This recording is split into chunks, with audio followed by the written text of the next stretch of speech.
दोस्तों नमस्कार, खाटेकर ग्रुप में आप सभी का एक बार फिर से स्वागत करता हूं। और हर रोज़ motor, health, life insurance, investment, financial planning तथा टैक्स कंसल्टेंसी से जुड़े लेटेस्ट खबर पाने के लिए आप हमें सोशल मीडिया पर भी फॉलो कर सकते हैं। तो चलिए शुरू करते हैं। आज का टॉपिक एक कहानी के माध्यम से। एक बार की बात है, एक बच्चे का बर्थडे था और हम लोग सपरिवार उस बर्थडे पार्टी में आमंत्रित थे। तो मुझे लगा चलो एक बच्चे का बर्थडे है, तो मैंने काफ़ी सारे टॉफ़ियाँ, काफ़ी सारे चॉकलेट्स भी उसके गिफ्ट के साथ ले लिया। और जैसे ही उसके घर में पहुंचा तो देखे काफ़ी सारे बच्चे और काफ़ी सारे गेस्ट आए हुए थे। तभी मैंने जिसका बर्थडे था, जिस बच्चे का, उस बच्चे को मैंने बुलाया, बेटा इधर आना, ये लो देखो तुम्हारे लिए मैं कितनी सारी टॉफ़ियाँ लाया हूँ। तो बच्चा आया हंसता हुआ और मैंने उसे अप्रॉक्स 15 से 20 अलग अलग टॉफ़ियाँ दे दिया उसके हाथ में। तो वो बहुत खुश हुआ बच्चा टॉफ़ी लेके, वो भी डिफरेंट कलर्स के टॉफ़ीज़ थे। तो तभी उसके मम्मी पापा वहाँ आ गए, बेटा बेटा तुम अकेले मत खाना, सारे बच्चों में बांट के खाओ बेटा। तो वो क्या करता है, वो टॉफ़ी बच्चों में बांट देता है। ये लो मोनू तू भी ले, सोनू तू भी ले, राहुल तू भी ले, जेनू तू भी ले, माही तू भी रख। तो ऐसे करके वो सारी टॉफ़ियाँ बांट देता है और लास्ट में उसके सारे टॉफ़ी ख़त्म हो जाते हैं। तो बच्चा आकर के मम्मी पापा के पास रोने लगता, मम्मा मम्मा मेरी सारी टॉफ़ी खत्म हो गई, मुझे टॉफ़ी दो टॉफ़ी दो। तो ऐसा कुछ सीन होता है। तो आप लोग यही सोचते होंगे दोस्त ऐसा ही कुछ हुआ होगा, बट रियल में ऐसा नहीं हुआ। बच्चा नहीं रोया, क्योंकि वो बच्चा क्या किया, पहले अपने हिस्से के 2-4 टॉफ़ियाँ जितना उसे लगा कि भाई मुझे रख लेना चाहिए, वो खुद रख लिया था। उसके बाद ले मोनू, ले सोनू, ले माही, ले रूही, ले जेनो, ऐसे करके वो टॉफ़ी बांट दिया। तो इस सीन को देखने के बाद मैंने उनके पिता से, जब उसकी माँ भी वहाँ बैठी हुई थी, पूछा कि आप क्या सीखे इस बच्चे से।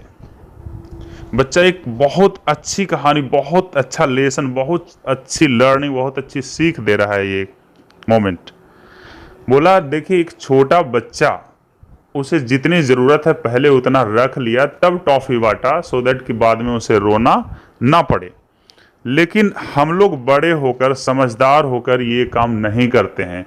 हमें जितनी इनकम होती है, जितना अर्निंग होती है, वो सारे के सारे हम खर्च कर देते हैं, चाहे वो बीवी बच्चों पे हो, चाहे वो भाई बहन पे हो, चाहे वो माता पिता पे हो, चाहे हमारे दारू, सिगरेट, गुटखा, खैनी, तम्बाकू, ऐसे कई सारे मिसलेनियस खर्चे हैं। चाहे हम मूवी हॉल में जाके, चाहे हम पार्टियां करके, हम घूमने फिरने इधर उधर, हज़ार तमाम किसी गांव के वो लड़का है, इसको हमने पैसा दे दिया, उसको दे दिया, लेकिन हम लोग अपनी सेविंग नहीं करते हैं।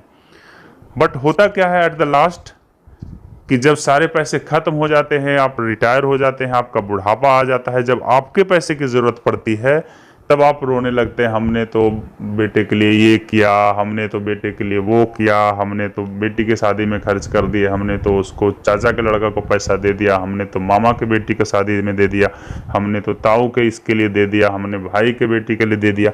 वो सारी कहानी शुरू हो जाती है।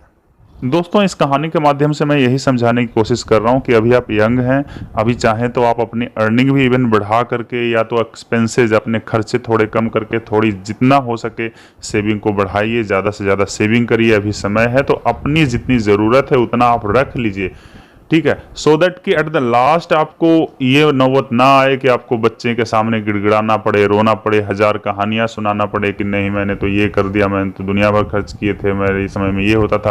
बिकॉज आज की लाइफ स्टाइल है, क्योंकि आपके बच्चे के खर्चे, उनके एजुकेशन, पढ़ाई लिखाई, रहन सहन, उनका लाइफ स्टाइल इतना ज़्यादा अपग्रेड हो गया है, क्योंकि उनकी खुद की अर्निंग उसको अफोर्ड नहीं कर पा रही है। तो कहीं ना कहीं आज की न्यूक्लियर लाइफ स्टाइल आपकी ओर नहीं ध्यान देता है। तो वैसा स्थिति आपके साथ नहीं आए मेरे दोस्त, तो हो सके तो आप 2-4 टॉफ़ियाँ, 2-4 अच्छे चॉकलेट्स जितना ज़्यादा से ज़्यादा मात्रा में हो सके बचा के रखिए, so that at the last आपको रोने की ज़रूरत ना पड़े किसी के सामने।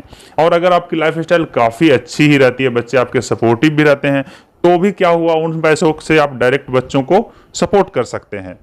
तो आपकी जो भी फ्यूचर प्लानिंग है, चाहे बच्चों की पढ़ाई लिखाई का हो या बच्चों के एजुकेशन से लेके उनकी मैरिज प्लानिंग का हो, या तो आपको long term house building program हो, या तो कार लेने की या वर्ल्ड टूर की, या तो कोई भी लॉन्ग टर्म फाइनेंशियल गोल्स हो, उसके लिए ज़्यादा से ज़्यादा आप बचत करें। और अगर आप खुद फाइनेंशियल प्लानिंग करने में उतने सक्षम नहीं हैं तो आप एक्सपर्ट, अपने एरिया के एक्सपर्ट एडवाइज़र से संपर्क करें और लोगों को बताएं कि फाइनेंशियल प्लानिंग करनी बहुत ज़रूरी है। आप जितना आज बचाएंगे आपको बाद में उतनी ही अच्छी होगी। और लोग, एक अच्छी कहावत भी है कि पैसा एक ही भाषा बोलता है, अगर तुम मुझे आज बचा लोगे तो मैं तुम्हें जीवन भर बचा लूँगा। तो इसी के साथ मैं कहानी का अंत करता हूँ दोस्तों, अगर आपको ये कहानी अच्छी लगी हो तो कृपया ज़्यादा से ज़्यादा लोगों तक इस कहानी को पहुंचाइए। और अगर अभी तक आपने मेरा चैनल सब्सक्राइब नहीं किया है तो कृपया कर सब्सक्राइब कर लीजिए। और आप लोगों को कहानी को ध्यानपूर्वक सुनने के लिए बहुत बहुत धन्यवाद।